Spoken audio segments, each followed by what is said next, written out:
ምክትል አስረቃ ቦጋለ ታመነ ነኝ። እሺ 21ኛ ክፍለ ጦር ነኝ። አሁንስ እና ወይኔ የኛ ልጅ የሚሆኑ ህፃናት የ5 ዓመት የ15 ዓመት ህፃናት እየሞቱ ነው። ይሄ የትግራይ ህፃን መሞት የለበት ከእንግዲህ በየሞዳ አሁን የኛ ጦርን ቀርቷል መሆን የለበትም።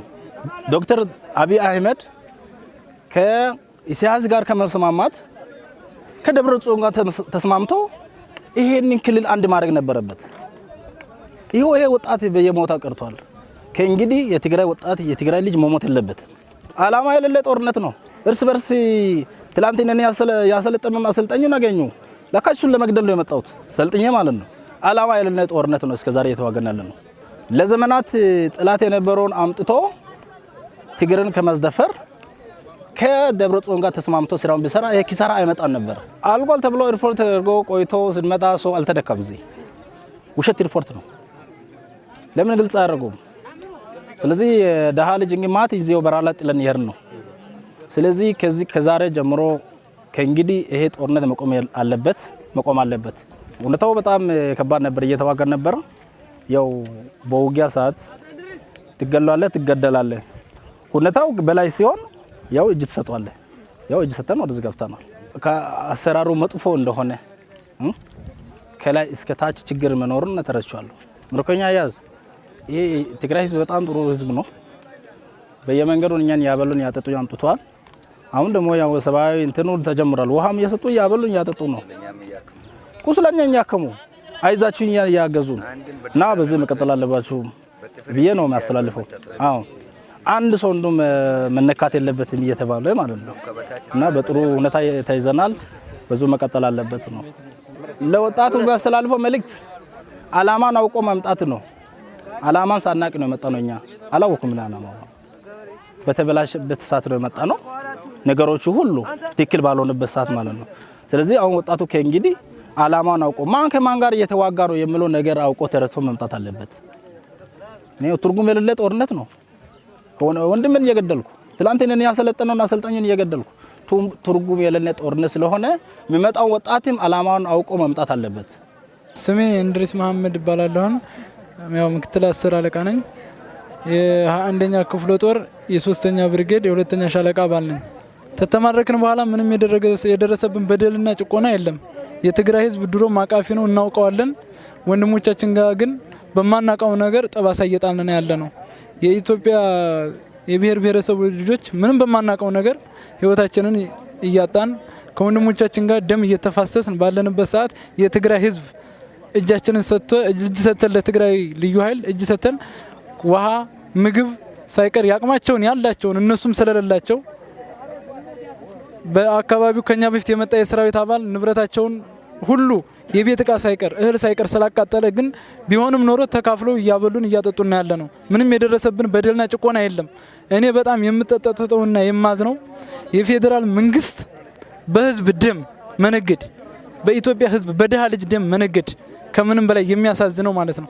9 ወር 8 ወር አካባቢ ሊሆነው ነው ይሄ ጉዳይ። በውጊያ የሚፈታ ነገር ምንም ነገር የለም። ፍቅር ብሏን ፍቅር እስከ መጨረሻው ከሆነ ይሁን፣ አለዛ ከትግራይ ህዝብ ጋር እኔ በግሌ ተደምሬ የምዋጋው አካል ጋር መዋጋት አለብኝ። ምክንያቱም ደሜም አንድ ነውና ማለት ነው። የኤርትራ መከላከያ የኤርትራ ሰራዊት ትግራይ ላይ ገብቶ የሚያደርገው ጭቆናና ግድያ መቆም አለበት፣ መውጣት አለበት። የማይወጣ ከሆነ ይሄ ሰራዊት ታፍኖ ነው ያለው። ሰራዊታችን ውስጡ የሰው ልጅ ውስጡ አይታይም ከላይ እንጂ እስከዚህ ድረስ ነው የኛ አቋም ማለት ነው። አሁን እዚህ ላይ ያላየሁትን መናገር አልችልም።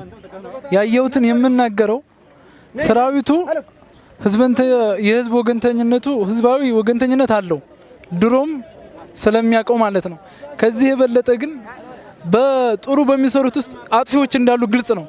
ይሄንን ላይ ያለው ኦፊሰር ወይንም ላይ ያለው ጀሌናር ወንበር ላይ ቁጭ ብሎ አዲስ አበባ ላይ ቁጭ ብሎ ያን እንጂ ዝወርዶ ያይም የትግራይ ህዝብ ተጨቁኗን ተደፍሯል። በቃ በማናቀው ነገር። ስለዚህ ሰሜን ዝም አለው ማንንም አለው እስካሁን ድረስ የሚያቆይ ድርጊት የሚሆን አልነበረም። ይሄ ሆን ተብሎ ፌክ ነው። በቃ እርስ በርስ ለማባላት የተደረገ ፌክ ነው።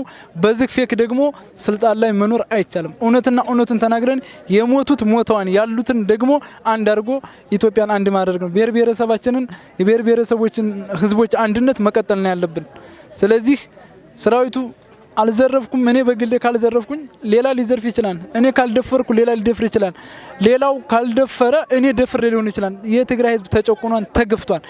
ይሄ ደግሞ እውነትም ሀቅን እየመሰከረ ነው ያለው። እኛም ተጨቁነን ጠፍተን ስንሄድ ተይዘን እየመጣን እየታሰርን ለምን ይሄ ይሆናል ብለን ስንል ቀስቃሾች እየተባልን እየታሰርን ባለንበት ሰዓት እንደዚህ አይነት አጋጣሚ አጋጥሞናል። እጅ ሰጥተናል። እጅ ሰጥተን ፈጣሪ እውነት ከነሱ ጋር ፈጣሪ ባርካቸው የትግራይ ህዝብ እየደገፈና ያለንም አሁን ወደ ቤተሰቦቻችን በምንሄድበት አቅጣጫ አሳይተውን እየለመንም ሆነ ሄደን ከልጆቻችን ጋር ከቤተሰቦቻችን ጋር መገናኘት እንፈልጋለን። የሚሊተሪ ዓለም እዚህ ላይ ከኔ በግሌ ሚሊተሪ እዚህ ላይ ለኔ አብቅቶብኛል ማለት ነው። ቁማር ስለሆነ እኔ የማስተላልፈው ለሀገር መከላከያ ሰራዊት በአጠቃላይ ይሄ ውጊያ ታሪክ የለውም። ድሮ ባንደርስበትም ኢትዮ ኤርትራ ታሪክ አለው። ታሪኩ ደግሞ ተገልብጦ ትግራይ ኢትዮጵያ ወይንም ትግራይ ኢትዮጵያ ወይንም ኢትዮጵያ ትግራይ ሊሆን አይችልም። የሚያዋጣን ዳር ድንበራችን ባድሜን ይዘን ትጥቃችንን ታጥቀን ከሌላ የሚመጣብንን ጥላት መጠበቅ እንጂ የውስጥ ጥላት የለንም።